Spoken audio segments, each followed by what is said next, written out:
When you profit in your law firm, you exchange all those years of not being on payroll, all those years of coming in early and leaving late and not knowing where your next client is going to come from and having to take the cases that you didn't want because you had no way to know whether or not the next opportunity was going to walk through the door, right? All of those question marks that you had to be saddled with, you took that risk to build this company that now affords all of these people employment, fulfillment, opportunity to serve, opportunity to grow their career, economic success, right? You provided all of that through all of the risk that you took. Hello, everyone. Welcome back to another episode of the Crushing Chaos with Law Firm Mentor podcast, where this week we are going to talk about the 3 mindset shifts that you need to become a law firm CEO. So when we talk about becoming the owner of a law firm, as opposed to being a law firm owner, most people start looking at us with their eyes a little glazed over and they say, I don't really get the difference there. I'm not really sure what you're talking about, right? And when we say CEO, I think people get even more confused because the term CEO in our world has a lot of connotations, right? There are a lot of different kinds of businesses. There are a lot of different ways to be a CEO. And most people can rattle off kind of the 3 primary areas where a CEO will focus his or her time, including things such as being a visionary, allocating resources, and assembling the team, right? Those are the big pole star items that we think about for a CEO. But when you're the owner of a small law firm, that takes on its own meaning. And for most people, most law firm owners, those that I have worked with as a business coach, those that I have been coached alongside as a client of business coaches, those that I have been in masterminds with in completely different industries when I was the only lawyer in the room, whether it was in my Vistage group or in a mastermind group that I joined relative to a different type of coach, there is always a common thread in those of us that truly became CEOs and those of us who happen to have a great job owning a company that we happen to own, right? Working in a company that we happen to own. But there's a distinction. So for a lot of people, they ask, well, what does it really take to be a CEO? And I've tried to encapsulate it in any number of different ways, but today I'm going to distill it down to 3 key strategies, 3 key mindset shifts that you really have to adopt and you have to embody them in your day-to-day existence of being a business owner in order to truly be a law firm CEO and not just the person whose name is on the outside of the door. All right. So the very first mindset shift is that you have to get into the mindset of saying, I don't do the work, I get the work done. Right? So if something needs to be done in your business, and by done in your business, I'm talking about wherever in your business. It can be some legal matter needs to be handled. It can be some administrative matter needs to be handled. It can be money needs to be handled. It can be floors need to be mopped. Supplies need to be ordered. Doesn't really matter what it is. Okay. If in the course of the day-to-day of your business, something needs to be done, when you become aware that it needs to be done, your first instinct needs to be, I get things done. I don't do the things. Okay. And there's a big distinction there. That is the key, most important thing that you will ever learn. And it is the hardest one to adopt. Okay. And I am speaking as somebody who is an uber achiever, somebody who always took pride in being the first in and the last out and working on the weekends and working on the holidays and getting all the things done and having this great work ethic, right? That's kind of how I built my reputation. The very first law firm I worked at, I remember one day I came to court and I overheard some lawyers joking. And one of them said to me when I got there, that they really ought to give me like a salary increase just because I'm saving them so much on the security system because I'm always there. They don't need an alarm. Right. So that used to be kind of my identity as the workaholic who was always working, always getting the stuff done. Right. But even once I released the idea that my value comes from being productive, right, there's still a little of that kind of woven into me because I actually love my work. But I no longer have an unhealthy attachment to the idea that I'm not valuable as a human being unless I am producing something. But before I let that go, I still had to get to the point of saying, how can I get the same volume of productivity done, if not through me? And so I had to start learning how to delegate to other people. But I also had to learn how to empower people to not just take what I gave them, what I delegated to them to get that work done, but to do work separate and apart from me, and to also take pride in the fact that they were getting things done separate and apart from me, right? And so now I have a company, my law firm, where thousands of activities are happening every day that I have no conscious awareness of whatsoever. I can look in a dashboard. I can call a person and ask, hey, what's happening with X? I can read a report, but I have no conscious awareness if a problem has occurred, if someone had to step into another person's shoes, because it does not occur to anyone in my business that I should be the person who steps in when there is a problem, because it is not something that I tolerate for myself anymore. Anytime there's a problem in my business, I could adopt the mindset of saying it is my problem because this is my company, right? Ultimately, taking personal responsibility might support that view. But there's a big difference between saying I take personal responsibility for making sure this problem is solved versus I take on the personal load of solving the problem. And for a lot of us, the reason why we can't make that distinction is because there is a personal value system that we are not even aware of, that we have encoded in the way that we exist day to day, that basically says, I am valuable when I am solving problems, when I am doing work, when I am producing. And so the less of that production that happens in your company, the bigger your company gets, there can be a real identity crisis. And for a lot of us, we ask the question, well, who am I without this productivity? Where does my value come from? And for some law firm owners, and many will not admit this, but for some law firm owners, they even question what their compensation should be. They say, well, why should I be making more money if all of the work that was previously on my plate is going elsewhere? Now, my response to that is always, well, are you sitting around eating bonbons? Well, no, I'm doing X, Y, and Z instead. Okay, so why then should you not be compensated for X, Y, and Z? Because you're no longer doing 1, 2, and 3. It would seem like X, Y, and Z is actually higher value activity and that you should be compensated more for that. But then there are people who will respond and say, actually, I am sitting around eating bonbons. I'm going to the beach. I'm picking up my kids from school. I'm enjoying time with my elderly parents. I'm reading books. I'm enjoying downtime. And I say, great. So what you're doing now is you are profiting from what you built.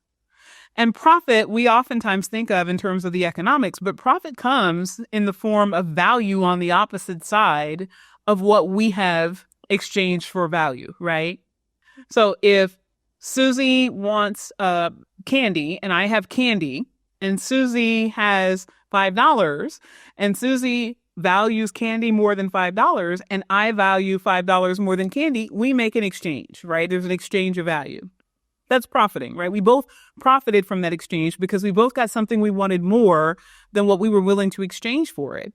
The same thing happens when you profit in your law firm. When you profit in your law firm, you exchange all those years of not being on payroll, all those years of coming in early and leaving late and not knowing where your next client is going to come from and having to take the cases that you didn't want because you had no way to know whether or not the next opportunity was going to walk through the door, right?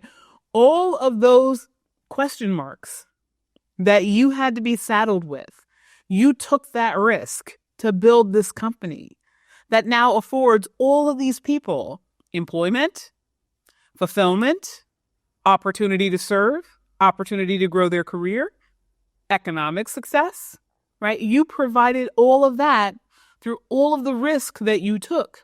And what you got for the investment of your risk, what you exchanged for that risk, was the profit of what is built on the other side of it, both economically and time-wise. So when you think about it like that, it's very clear that you should be compensated well for being a law firm owner because, again, without you, nobody would be compensated. The company would not exist.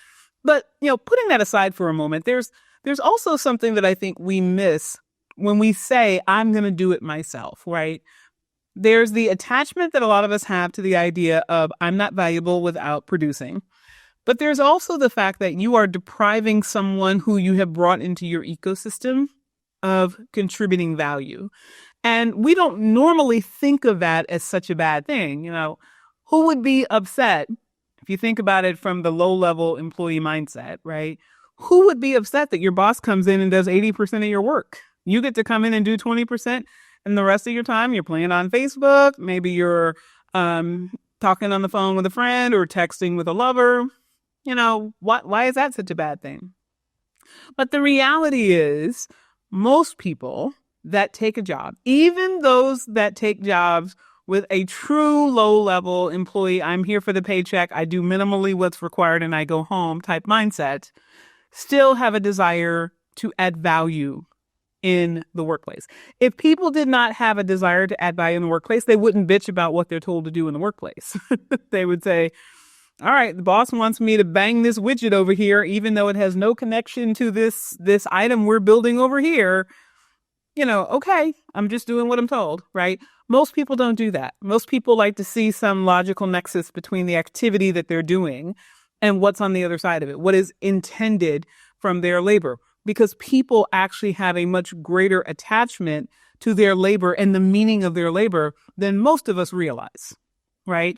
And a lot of people have now shifted that attachment to labor outside of the workplace because they don't believe that they're going to be able to find satisfactory jobs. That's a whole other philosophical conversation for another day.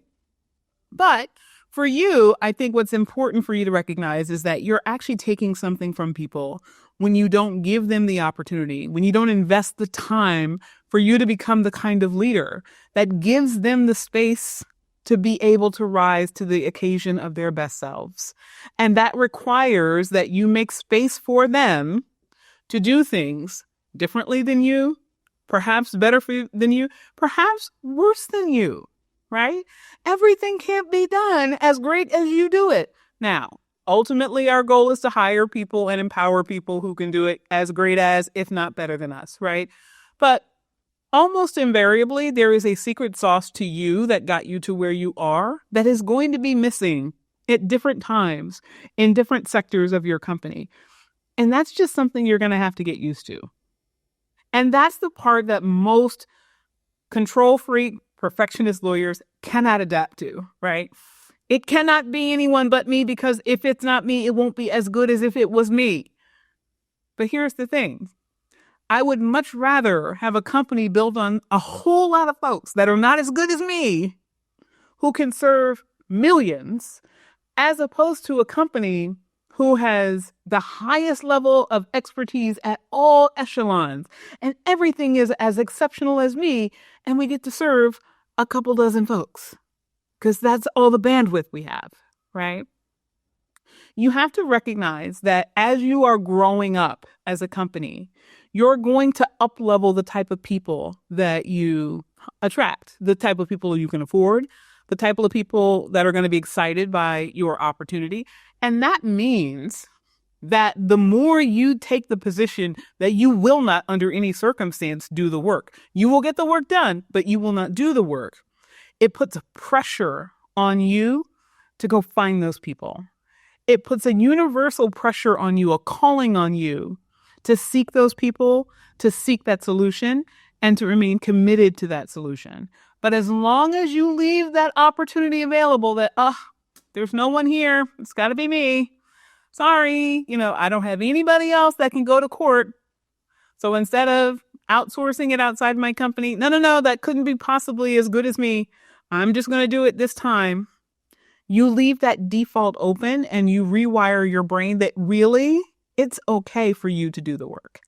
It is not okay for you to do the work. It is only okay for you to get the work done. And until you believe that, you will not become a law firm CEO. All right. Number 2, the second key mindset shift that you have to adopt in order to truly become a law firm CEO. You have to recognize that you are at the same time, contemporaneously, you are the most and the least important person in the building.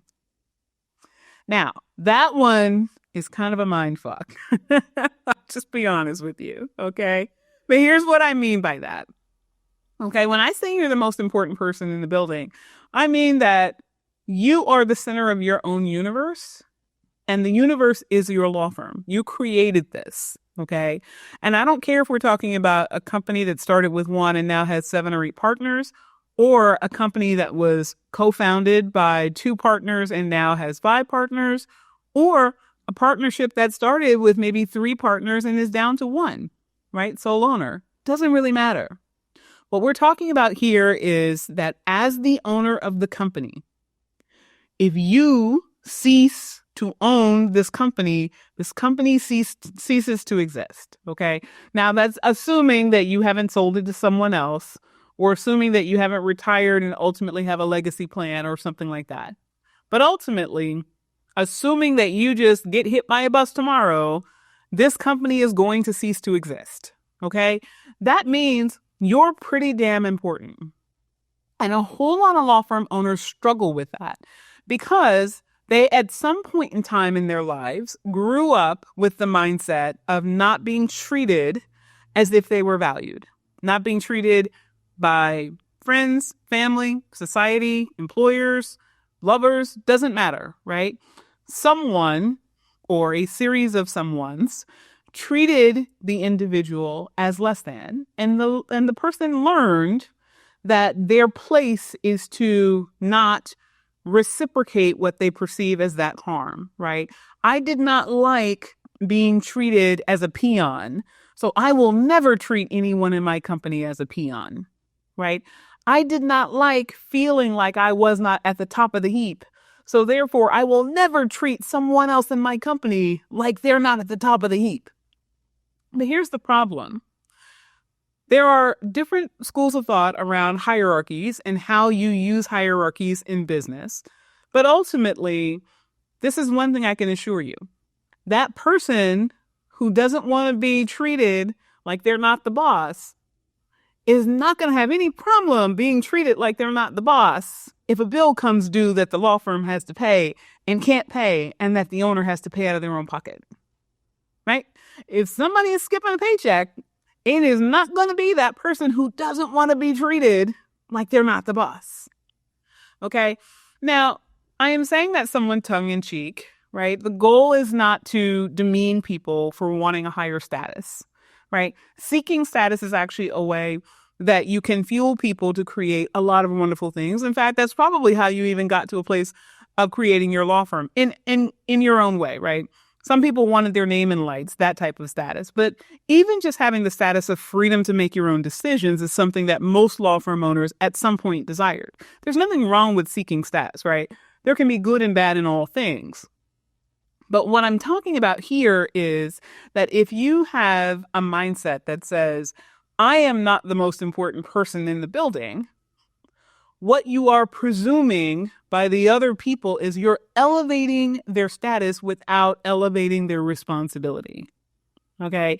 Because at the end of the day, this company rests on your shoulders. Something goes wrong, the IRS is coming for you, right? The ethics authorities are coming for you, right? The law is coming for you. They're not coming for America's next top legal secretary.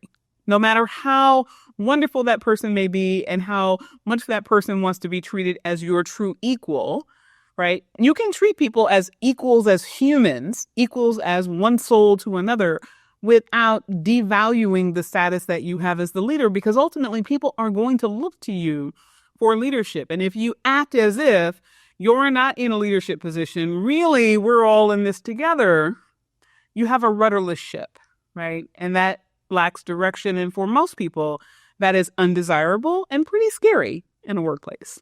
Okay. Now, I did say most important and least important. When I talk about you being the least important, I am talking about servant leadership.